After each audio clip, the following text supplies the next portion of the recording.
Parti Virginie.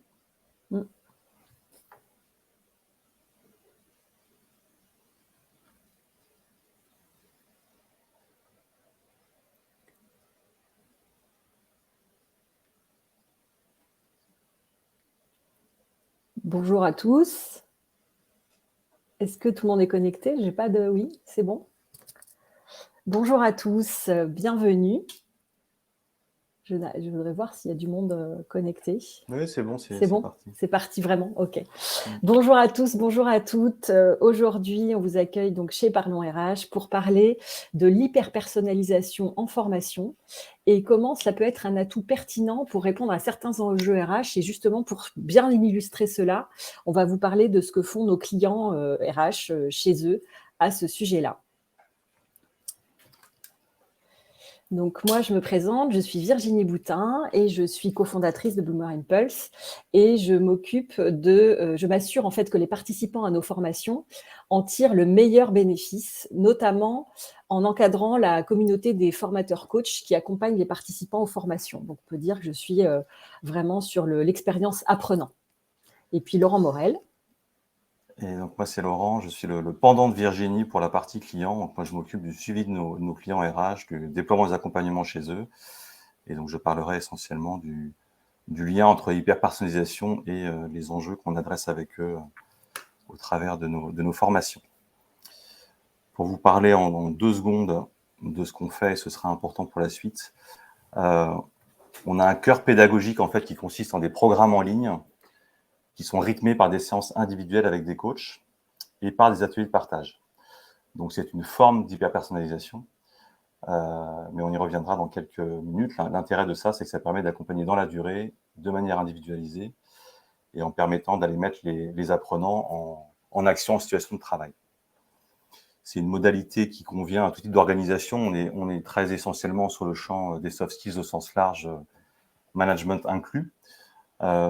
D'habitude, dans ces journées Parlons RH, on fait témoigner un de nos clients sur un sujet particulier. Donc cette fois-ci, on a choisi de traverser plusieurs cas clients qui sont liés à l'hyperpersonnalisation et de voir au travers de ça comment est-ce qu'on fait bouger ces enjeux chez les uns et les autres. Donc on parlera de cas clients chez Célio, chez Air Liquide, chez Bouygues Télécom et chez Colas notamment. On a 40 minutes d'échange devant nous en gros. On va commencer par un point sur ce qu'est l'hyperpersonnalisation. C'est important qu'on soit tous au clair là-dessus au démarrage. Et ensuite, on va donc traverser 4 enjeux qui sont clés aujourd'hui. Un premier qui concerne tout ce qui est expérience collaborateur et comment est-ce qu'on va l'individualiser. Le second qui est plus autour de la culture managériale. Le troisième autour de la propagation des valeurs de l'entreprise et l'incarnation de ces valeurs. Et le dernier sur comment est-ce qu'on fait pour démocratiser l'accompagnement individuel autour des soft skills et faire en sorte que tous les collaborateurs puissent développer complètement ces compétences-là. Si vous avez des questions, n'hésitez pas à les poser. Il y a une boîte à questions en bas à droite en principe.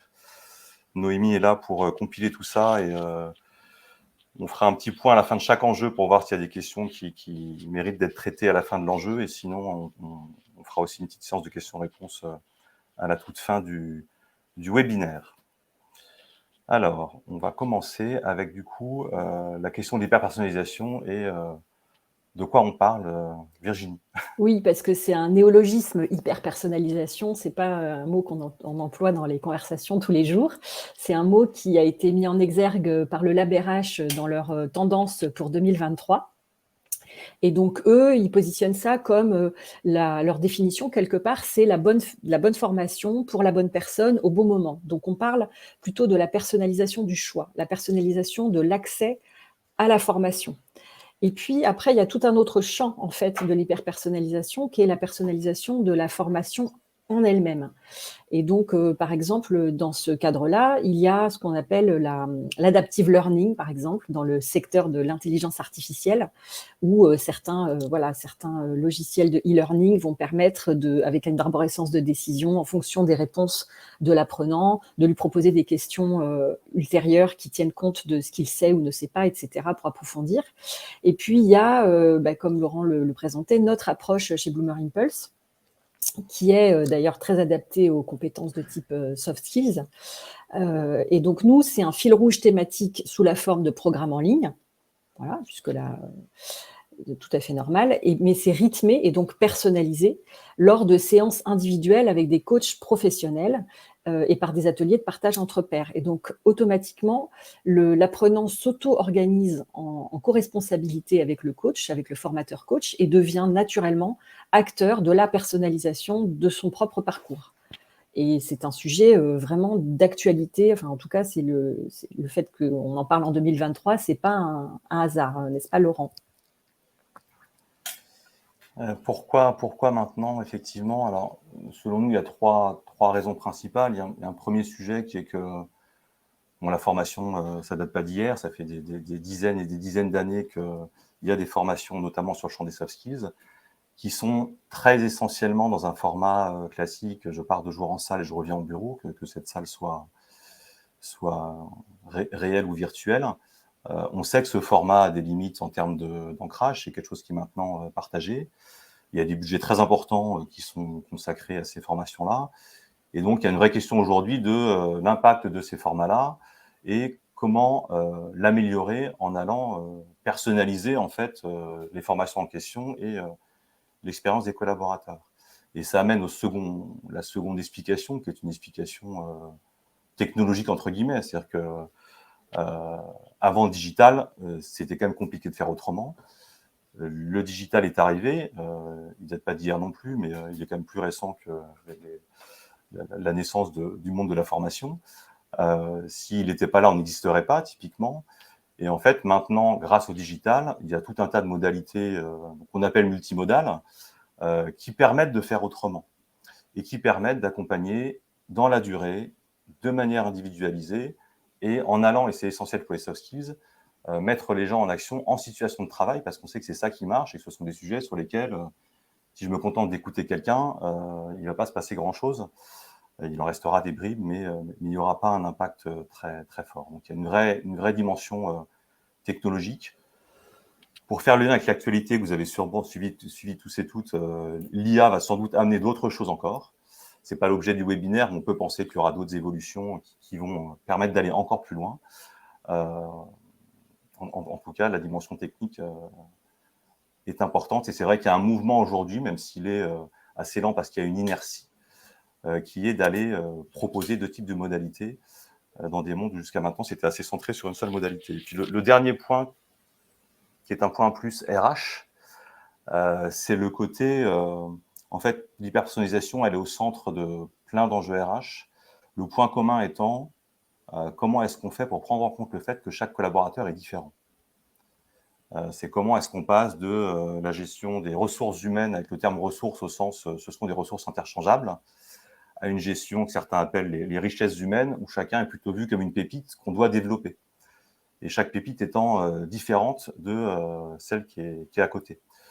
Et on sait que si on arrive à faire ça, ça joue sur la reconnaissance, ça joue sur la fidélisation, ça joue sur l'engagement, qui sont des sujets éternels, on va dire, du monde RH. Et avant de finir sur cette partie-là, il y a une question qui vient peut-être chez vous, qui est, mais c'est quoi la différence par rapport au coaching? Parce que jusqu'à maintenant, quand on parlait de personnaliser, on parlait essentiellement de coaching. Donc, je vais laisser Virginie expliquer qu'est-ce que la formation, la formation hyper personnalisée versus le coaching, en quoi c'est différent et en quoi il y a des commonalités. Oui, voilà. Donc, le coaching, par définition, est 100% hyper personnalisé, mais ce n'est pas l'objet non plus aujourd'hui. Nous, on est un organisme de formation et ça pour plusieurs raisons. Laurent parlait du fait que les formations sont maintenant multimodales et donc c'est justement l'agencement de ces modalités qui vont permettre de faire une hyper-personnalisation du dispositif. Chez nous, les formateurs, ce sont bien des formateurs, mais il se trouve que ce sont des coachs. Car pour nous, la personnalisation, justement, c'est un outil de l'impact. La posture coach permet, dans le cadre de la formation, d'aller vraiment en profondeur pour chaque individu. Et donc, ça donne la qualité transformante vraiment de la formation.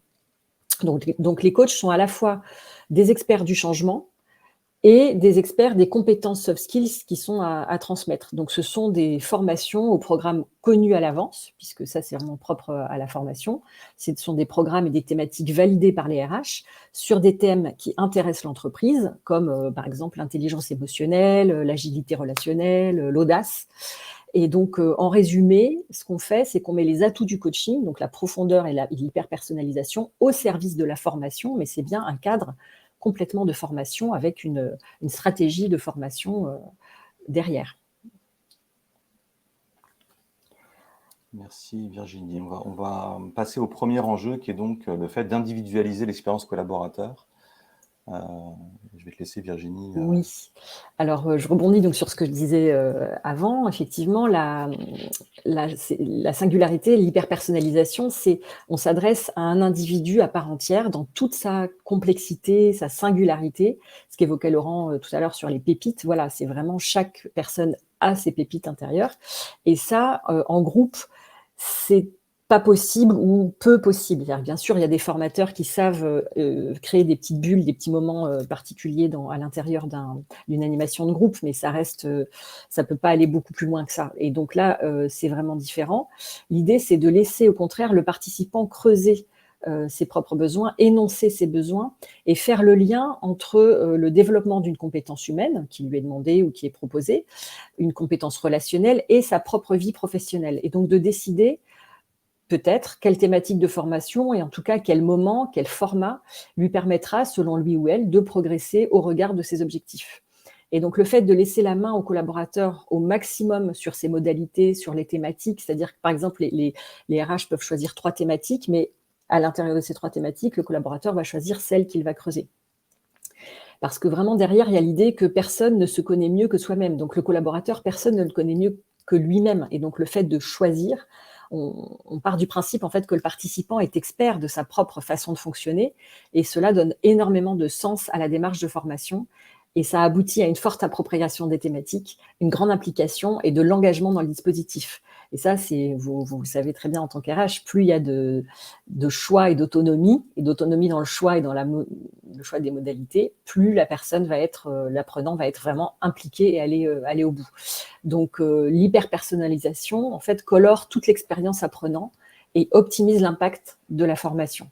Pour illustrer ce point, on va vous parler de ce que fait Air Liquide.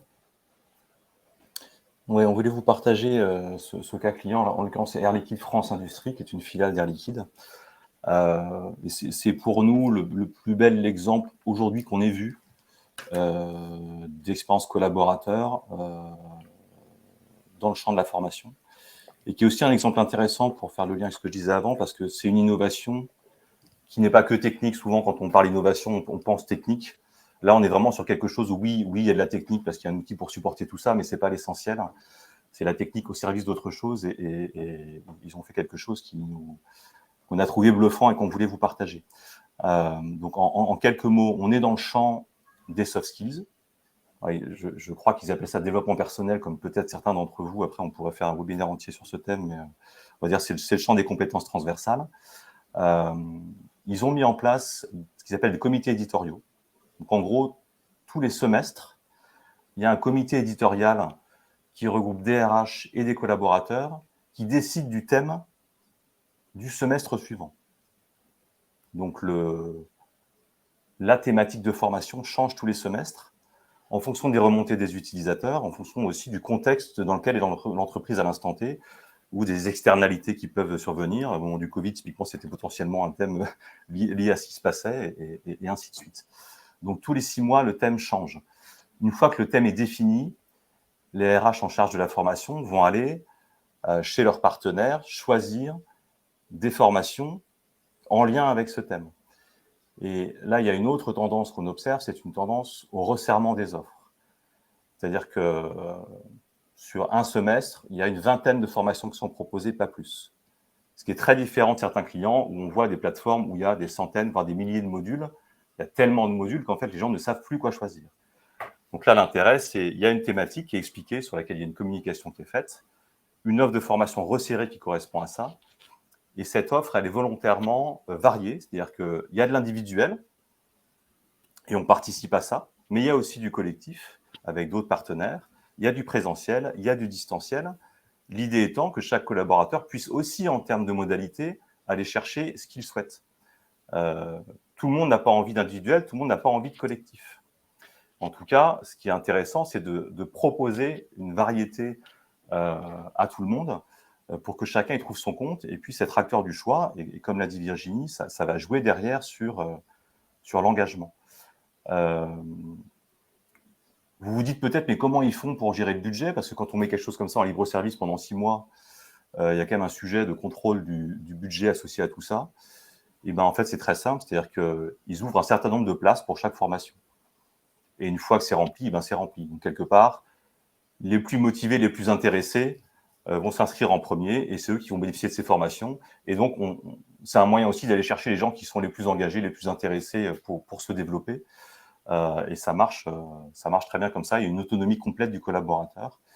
Avec un point d'attention peut-être pour terminer, quand on fait ce genre de choses, c'est bien communiquer justement sur les différents formats. Les collaborateurs, ils sont habitués depuis des années, c'est ce que je disais tout à l'heure, à un seul format qui était le format collectif. Maintenant qu'il y a d'autres choses, il faut bien communiquer sur les différents formats, en quoi ils sont différents et leurs spécificités. Sinon, certains collaborateurs, quand ils découvrent un descriptif de formation sur une plateforme, ils ne font pas forcément attention à certains détails et derrière, ils peuvent être surpris d'avoir à faire une formation qui ne correspondait pas forcément à ce qu'ils imaginaient, ce qui n'est pas très grave dans l'absolu, mais c'est mieux s'ils sont bien au courant avant. Voilà pour la partie expérience collaborateur. Est-ce que Noémie a des questions qui sont remontées dans la boîte à questions ou le chat sur cette dimension-là? Non, pas de question. Il y en avait une sur la différence entre formation et coaching juste avant que Virginie réponde, donc c'était parfait. Ok. Nickel. On y reviendra peut-être du coup à la fin. On va passer au deuxième enjeu, qui est l'enjeu autour de la culture managériale. Voilà, donc c'est un enjeu RH également commun à tous nos clients. Et donc, les parcours managers traditionnels, bien sûr, l'objectif, c'est de poser des bases communes de la culture managériale et donc de créer un référentiel commun auquel on peut se référer, comme son nom dit. C'est fondamental, c'est nécessaire, mais souvent, ce n'est pas complètement suffisant pour que ça se traduise ensuite en vrai changement de pratique ou de comportement. C'est-à-dire que ça fait un référentiel un peu théorique, mais ce n'est pas forcément transformant. Ce qui manque parfois dans le collectif seul, ce sont des leviers personnalisés qui permettent d'enclencher l'action et la transformation. Et dans notre cas, ça va être par l'accompagnement et la prise en compte du besoin individuel, de la situation individuelle du manager. C'est peut-être pour ça, d'ailleurs, que parfois on voit des études de satisfaction collaborateur sur le management et que ça reste mal noté malgré les grands parcours de transformation managériale. Parce que chaque manager est différent, mais à tout point de vue, c'est-à-dire que ce soit en termes d'âge, d'expérience métier pré-management, de personnalité évidemment, d'aisance relationnelle, d'intelligence émotionnelle, tout ça c'est extrêmement varié et donc un parcours standard commun ne va pas traiter ces finesses individuelles. Donc l'approche hyper personnalisée, justement, ça permet via l'accompagnement du coach notamment, de répondre à des besoins spécifiques de chacun en termes de posture, d'introspection même, de remise en cause, d'ancrage dans la réalité de l'équipe. Ça, c'est très important parce que un manager identique, mais avec des équipes et la vie des équipes, voilà, avec les gens qui s'en vont, qui reviennent, qui partent. C'est la réalité vraiment du terrain, en fait, qu'on va travailler avec l'hyper-personnalisation et notamment les entretiens avec le coach. Et donc, Laurent va nous dire ce que ça a donné chez Célio, par exemple. Oui, on travaille notamment chez Célio sur ces sujets où l'objectif, le driver au départ, c'était vraiment effectivement, comme tu viens de le dire, on a plein de managers, mais on a un parcours manager classique en collectif qui vient poser des fondamentaux de management opérationnel et c'est très bien, hein, il n'y a pas de souci avec ça, mais à un moment donné, il y a une interrogation sur comment est-ce qu'on fait pour aller plus loin, pour faire en sorte que chaque manager puisse être aider sur les sujets qui sont les plus importants pour lui, parce qu'ils sont tous différents, sans perdre de vue quand même qu'on est dans une direction à donner en termes de culture managériale. Donc, ce n'est pas juste, je propose plein de formations et chacun va choisir. On veut quand même qu'il y ait des choses communes et que tout le monde traverse un peu les mêmes choses. Donc, comment est-ce qu'on fait ça ? En fait, on a on va dire un catalogue d'une vingtaine de compétences qui sont autant de thématiques sur lesquelles on accompagne des managers, des non-managers sur des durées de 8 à 10 semaines par compétence. Célio a choisi dans ces 20 compétences celles qui correspondaient à ses objectifs en termes de culture managériale et de direction managériale à donner. On a atterri sur 7 compétences. On met ces compétences dans un espace en ligne, ces programmes de formation dans un espace en ligne. On associe ça à 14 séances d'accompagnement avec un coach. Et en fait, chaque manager est accompagné pendant une année complète dans un parcours qu'on appelle un parcours à la carte, parce qu'en fait, c'est eux qui vont choisir ce sur quoi ils vont travailler. Alors, parfois, ils viennent avec un assessment en amont qu'ils ont fait avec un outil tiers, mais en tout cas, il y a toujours au début une discussion avec le coach pour aller choisir une première thématique à travailler. Ils vont traiter cette thématique en 8-10 semaines, faire une petite pause, en traiter une deuxième, faire une petite pause, partir en vacances, revenir, en faire une troisième. En moyenne, ils en font, nos données aujourd'hui disent 3,4, donc entre 3 et 4 sur une année. Donc, eux sont super contents parce qu'en fait, ils travaillent sur ce qui est important pour eux. Et c'est dans la durée, ça dure 1 an, c'est le même coach qui les accompagne. Ils vont choisir donc en gros 3 thématiques. Et Célio est content parce qu'en fait, ce choix de thématique, il est fait dans un cadre qui n'est pas un cadre infini avec 150 modules, c'est un cadre de 7 thématiques que Célio a choisi parce qu'il correspondait aux objectifs de l'organisation. Donc, c'est notre moyen à nous de concilier le fait de traiter le fait que chaque personne est différente et la volonté d'avoir un impact collectif, puisqu'en fait, chaque manager qui va choisir une formation donnée parmi les 7 va en fait traverser les mêmes choses à faire et les mêmes découvertes pédagogiques que tous ses camarades managers. Donc, ça imprime des choses, en fait, culturellement. Et chez certains clients, on ajoute au-dessus de cette dimension strictement individuelle une dimension collective. Donc, on fait un lancement collectif de la dynamique. Chaque manager part dans son parcours à la carte et on va rythmer l'année par des ateliers de partage de pratiques entre managers qui sont là pour générer de l'entraide, de l'inspiration, créer du réseau quand c'est une volonté chez nos clients. Voilà en quelques mots ce qui se passe chez Célio et ce qu'est en général un parcours à la carte tel qu'on les pratique.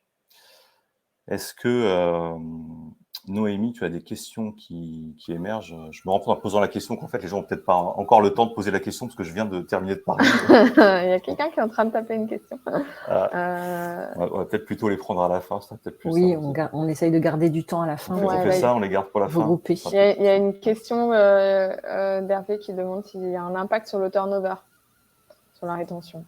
Donc, voilà, à vous de voir si vous pouvez répondre maintenant ou à la fin. Mais alors, moi, je peux répondre.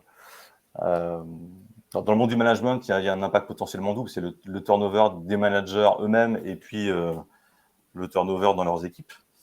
Ce qui est sûr, c'est que ces formats où on va proposer à quelqu'un de travailler individuellement, c'est vécu comme une vraie reconnaissance, c'est vécu comme un beau cadeau qui est fait par l'entreprise.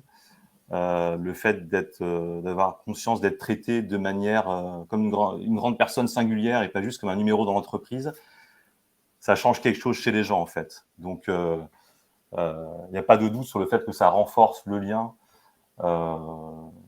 C'est sûr, ouais. Existe. Ça nourrit la fidélisation du collaborateur. Oui. Ouais. Mais c'est vrai qu'on peut vous répondre que d'un point de vue qualitatif. Nous, on voit bien que ça nourrit la fidélisation collaborateur et dans la communauté des formateurs, coachs, on voit bien les retours terrain qu'on a. C'est que voilà, les personnes considèrent que vraiment elles ont de la chance de travailler dans une entreprise qui propose ce genre de choses. Maintenant, les chiffres, c'est tellement multifactoriel ce qui peut créer ou freiner du turnover. Que oui, c'est ça peut être un facteur, mais parmi tant d'autres, on ne pourrait jamais faire une corrélation exacte entre ce genre d'action et le turnover. Mais les retours qualitatifs vont totalement dans ce sens, oui, dans le sens de la fidélisation, de la loyauté du collaborateur qui bénéficie de ces formations-là. Et d'ailleurs, ah tiens, je vois Laurent qui a disparu, qu'est-ce qui se passe ? Je vais enchaîner. D'ailleurs, ça fait le lien naturel avec la suite, qui est l'incarnation des valeurs de l'entreprise. Excusez-moi. Ah, je me suis dit j'avais juste quelque chose à ajouter sur la dimension managériale qui peut être intéressante peut-être à partager. c'est qu'on parle de transfo de la culture. On est évidemment dans des mouvements d'évolution de culture plutôt command and control, comme disent les anglo-saxons, vers la culture managériale d'aujourd'hui, avec des mots tels que l'autonomie, l'écoute, la confiance, etc. Et donc, la collaboration. Par nature, les managers qu'on accompagne, quelque part à la fin, on va dire qu'ils managent comme il faut manager aujourd'hui, et donc ça joue sur... on peut penser que ça joue sur le turnover aussi dans leurs équipes. Voilà. Oui, tout à fait.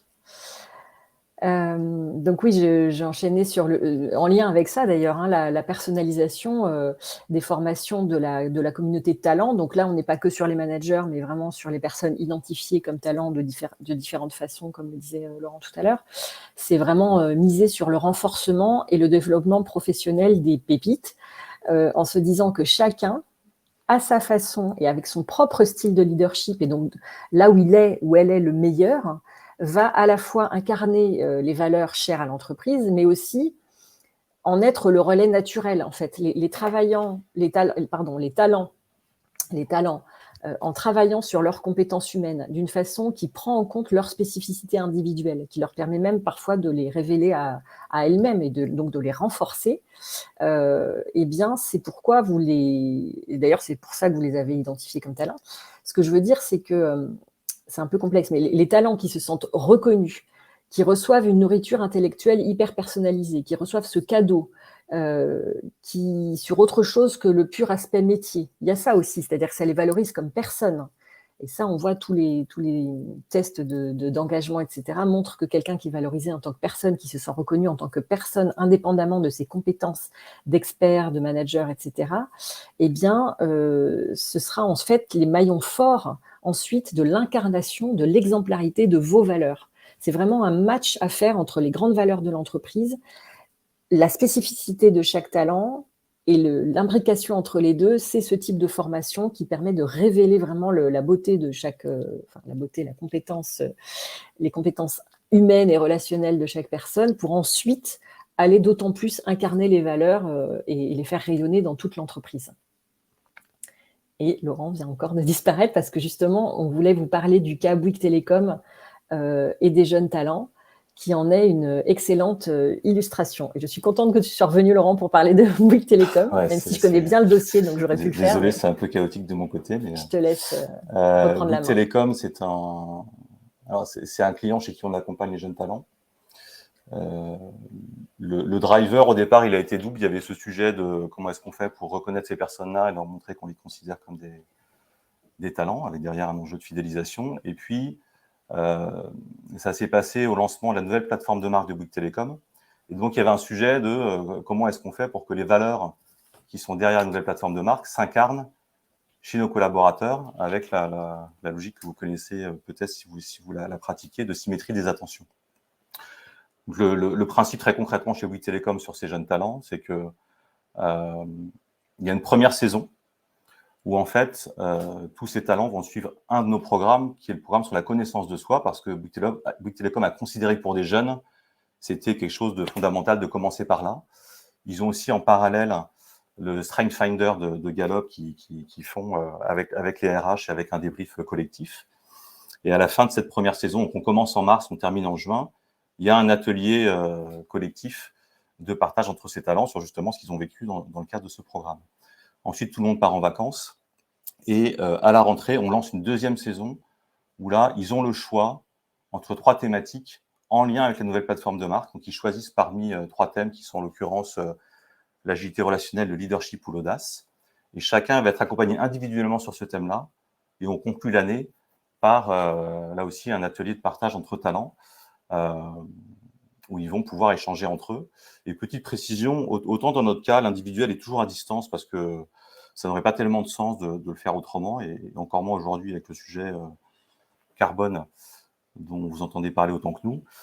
Autant le collectif peut être fait à distance ou en présentiel, et chez Bouygues Télécom en l'occurrence, le choix a été fait de faire du présentiel qui apporte plus de choses quand c'est possible. Donc du coup, les deux parties sont contentes là aussi. Les talents sont super contents parce qu'ils sont, voilà, on s'occupe d'eux, ils sont entre guillemets chouchoutés, ils se connaissent mieux à la fin. Ils travaillent sur une compétence soft qui est clé pour eux et pour l'entreprise. Et puis l'entreprise est contente parce que ça permet d'avancer sur la fameuse symétrie des attentions et de faire en sorte que ces valeurs s'incarnent au travers des talents qui sont ceux qui, a priori, sont là pour maintenant et demain inspirer leurs petits camarades. Voilà sur ce thème-là. 4e thématique. Attends, juste, alors, pardon, là, on est sur les... Laurent, il ouais. y a une question, juste, est-ce que tu peux repréciser sur Bouygues ce qui se fait à la première saison, voilà, par rapport aux autres saisons? La première le saison, concept de saison, peut-être. Ouais, donc il y a une saison de mars à juin, on fait une pause pendant l'été, il y a une deuxième saison de septembre à décembre. Donc la première saison de mars à juin, c'est un lancement collectif. Ensuite, ils vont faire le programme Mieux se connaître, qui est un programme centré sur la connaissance de soi, accompagné par un coach. Et en parallèle de ça, ils font avec les RH de Bouygues Télécom, ils passent le Strength Finder, qui est un outil test de personnalité, je pense, je peux dire ça comme ça, de Gallup, avec une séance aussi de débrief collectif avec les RH sur les résultats qu'a donné ce test de personnalité. Donc, ils ont deux choses en parallèle pendant cette première saison, à la fois le Strength Finder avec un débrief et un accompagnement individuel par nos soins autour de la dimension de connaissance de soi. Et lors de la deuxième saison, ils ont un deuxième accompagnement qui dure 8 à 10 semaines autour d'une thématique au choix parmi 3 en lien avec la plateforme de marque de Bouygues Télécom et on conclut l'année par un atelier collectif de partage entre tous. L'objet des ateliers de partage, c'est qu'ils vont en fait échanger avec les autres ce qu'ils ont vécu dans le cadre de l'individuel et qui a été soit compliqué pour eux, soit au contraire une belle réussite, un succès rapide. Et de cette manière, on génère des échanges riches, entraidants, stimulants, inspirants, suivant les cas. Voilà. Et c'est vraiment l'idée que dans la première saison, tout le monde fait la même chose, parce qu'on passe le socle commun de connaissance de soi. Et dans la deuxième saison, ils ont le choix parmi 3 programmes. C'est vraiment ça les deux grands, au niveau macro, l'organisation des 2 saisons. Maintenant, et donc le 4e enjeu, voilà. Ouais, vas-y. Le 4e enjeu, c'est démocratiser l'accompagnement individuel des soft skills. C'est-à-dire que pour des collaborateurs qui sont ni managers, ni encore identifiés comme talents, en général, d'une manière générale, on va leur proposer des formations plutôt métiers sur des compétences techniques. Et plutôt les modalités, c'est soit 100% du collectif en salle traditionnelle pendant 2 jours, et puis chacun rentre chez soi, soit on leur propose de l'apprentissage solo en pur e-learning devant son écran. Donc pour eux, de la formation individualisée, accompagnée par un formateur coach sur une soft skill, c'est-à-dire sur une compétence non métier, sur une compétence relationnelle, c'est une pure révolution. C'est vraiment quelque chose qui peut vraiment les transformer énormément. Et donc, pour ces collaborateurs non VIP, pour qui le coaching, de toute façon, n'est jamais ni envisageable ni envisagé, je ne connais pas d'entreprise qui paye vraiment du coaching à proprement parler aux personnes qui sont ni managers ni talents. Ça permet de travailler les compétences relationnelles vraiment en lien avec leur quotidien, dans la durée, en tenant compte de leur charge de travail, de leur métier. Et tout ça, c'est la personnalisation qui est faite par les échanges avec le formateur coach. Et donc, ça leur permet aussi d'avoir quelqu'un qui les écoute avec une grande attention, parce que peut-être ils ont la chance d'avoir un manager qui le fait, mais ce n'est pas toujours le cas, et qui va les aider à lever leurs freins spécifiques, personnels ou collectifs dans leur équipe, de révéler leur potentiel, de mettre en lumière leurs ressources, de recevoir des outils relationnels très utiles dans le quotidien, vraiment des choses très simples, mais auxquelles ils n'auraient pas eu accès autrement. Et donc, ça améliore les relations avec les fournisseurs, avec les clients, avec leurs collègues, et voire avec leurs managers. Donc, avant toute cette approche personnalisée, c'était uniquement dans le coaching qu'on pouvait le trouver, et c'était réservé qu'à certains profils. Et là, vraiment, c'est l'idée qu'on peut transformer quelque part le champ relationnel ou la façon de communiquer les uns avec les autres dans toute une entreprise, tout en, justement, préservant l'hyper-personnalisation, donc en s'intéressant à chacune de ces personnes individuellement. Et ça, vraiment, c'est vraiment vécu comme une révélation par ces personnes-là qui n'ont jamais reçu ce type d'attention particulière et hyper personnalisée, justement. Et donc, on a un exemple chez Cola. Donc, Laurent, dis-nous ce que ça a donné chez Cola, cette approche-là. Mais alors, Colas, vous connaissez au moins de noms pour voir des panneaux au bord des routes. C'est un groupe de BTP, plusieurs dizaines de milliers de personnes dans le monde entier. Au départ, on va dire situation classique, et peut-être la vôtre, c'est-à-dire un catalogue de formation, un process de formation qui tourne, et un catalogue essentiellement constitué de formats collectifs et une triple volonté, à la fois une volonté de démocratiser et de dire, c'est ce que disait Virginie, il n'y a pas de raison que l'individuel soit réservé à certains. Et on veut chez nous que ça puisse être proposé à tout le monde, quel que soit le métier du collaborateur en question. Une deuxième volonté, une volonté de modernisation de l'offre de formation. Ça rejoint ce que je disais tout à l'heure, c'est-à-dire que, en fait, chez des clients, on entend, chez nous, les gens aiment surtout le collectif, et en fait, ils ne proposent pas autre chose. Donc, tant qu'on n'a pas proposé autre chose, en vrai, c'est difficile de savoir. Donc, l'idée, c'était aussi d'aller proposer des choses nouvelles, notamment en lien avec les valeurs. Et c'est un point intéressant, c'est que souvent, cette évolution du catalogue se fait par complémentarité. Et donc, Colas, typiquement, ils sont allés ajouter 3 formations de chez nous en lien avec leurs valeurs. Leurs valeurs, c'est Dare, Care et Share en anglais. Donc, il y a une formation sur l'audace, celle sur la résilience et celle sur le leadership. Donc, ils ont considéré que sur ces 3 valeurs qui étaient des éléments clés pour eux, il était primordial de proposer des formations individualisées s'ils voulaient, ça rejoint le point précédent, que ces valeurs aillent s'incarner dans la réalité. Et puis, il y avait un autre élément qui est un élément de souplesse, c'est-à-dire que c'est des métiers où il y a des chantiers à droite à gauche, les gens bougent beaucoup, donc la souplesse qu'apporte le digital est quand même très, très intéressante. Donc, très concrètement, ils ont choisi 3 formations, ils les ont ajoutées à leur catalogue. Leur process de formation tourne avec les entretiens annuels, la remontée des besoins, le process de validation du manager et des RH pour la partie budgétaire. Derrière, on accompagne, donc nous, ça se passe en fin d'année, on reçoit une liste collaborateurs avec un nom, une formation en face. On les accompagne chacun de manière strictement individuelle pendant ces 8 à 10 semaines sur la thématique qu'ils ont choisie. Et il y a en plus dans ce format-là un point de suivi 1 mois après et un point 2 mois après. Donc, ils sont en contact 4 mois au moins avec leur coach. Et le pari aussi, c'est qu'en fait, le bouche à oreille fait que l'année d'après, il y en a plus et ainsi de suite. Et donc, c'est comme ça aussi que se propage l'appétence pour ces sujets et le fait que les gens aillent demander ce type de formation.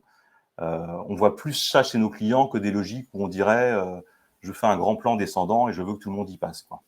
On passe plutôt par une logique où on va chercher des gens motivés, on va les accompagner et ceux-là, ça va les faire bouger eux-mêmes, ça va faire bouger les collectifs de travail dans lesquels ils opèrent et ça va avancer par capillarité. C'est plus la stratégie qu'a pris Colas et que prennent beaucoup de nos clients. Voilà, oui. sur ce cas-là. Il nous reste 3 minutes. Si vous avez des questions, on vous écoute avec grande attention. Et en attendant, pour rebondir sur ce que disait Laurent, chez un autre client, il y a aussi cet effet de capillarité puisqu'on est chez eux depuis 3 ans et on a vraiment des retours sur des équipes entières, des agences entières dont la météo, on va dire, la météo RH a changé grâce à ces formations de fond sur les soft skills qui ont été faites par une grande partie du personnel et vraiment, ça a vraiment changé la façon dont les personnes collaborent. Alors, il y a une première question. Si c'est de Christelle. Si c'est par bouche à oreille, est-ce que les formations sont obligatoires ou juste au catalogue Alors, en fait, les formations sont proposées au catalogue, elles ne sont pas obligatoires. C'est vraiment, les collaborateurs ont le catalogue et peuvent choisir ou ne pas choisir. Je parlais de capillarité parce qu'en fait, le catalogue est riche. Ce que je disais tout à l'heure, il y a beaucoup de formations. Donc, tout le monde ne voit pas forcément ces formations-là. Et donc, il arrive que quelqu'un qui l'a suivi l'année N en parle à quelqu'un de son équipe qui va du coup la demander l'année d'après et ainsi de suite. C'est comme ça que ça avance par capillarité, parce que l'offre est encore un peu, on va dire, pléthorique, même si ils sont dans une stratégie aussi pour aller resserrer tout ça.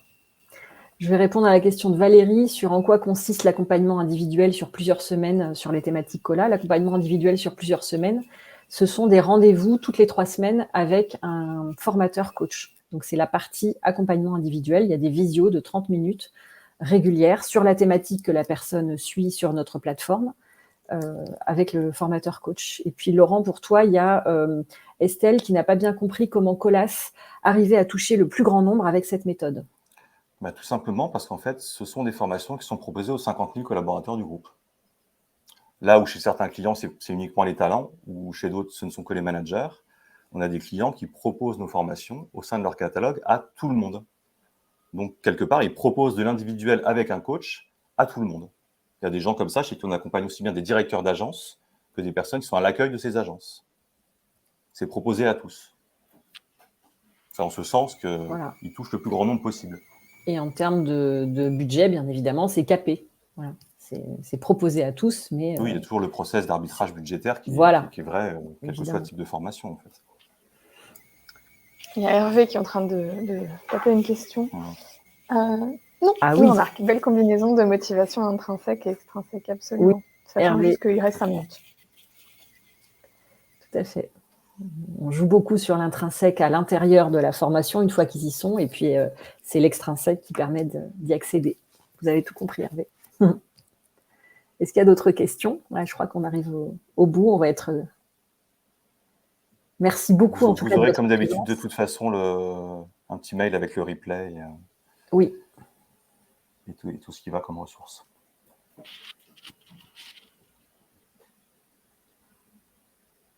On va peut-être commencer à se dire au revoir. On regarde juste ce qui est en train de... Bon, c'est jusqu'à 45, Virginie. Ah, c'est jusqu'à 45. Ah, ok. C'est jusqu'à 45. Je pensais que ça allait couper à 40. Du coup, je commençais à me dire bye bye. Donc, on a le temps de prendre une ou deux autres questions si des personnes en ont par rapport à ce qu'on a exposé aujourd'hui. Et merci et au revoir à ceux qui sont en train de partir. S'il y a des questions qui émergent, on a le temps. Au revoir à ceux qui sont en train de partir. Merci d'avoir été là. Bah oui, Hervé, reprenez contact avec nous. Vous aurez la présentation. Sur notre site et puis vous pouvez... Voilà, il y a les coordonnées de Laurent. Vous aurez les infos. Avec plaisir. Donc, je crois qu'on peut dire au revoir. On peut dire au revoir. Merci, bonne journée. Merci beaucoup. Bon après-midi. Au revoir, merci.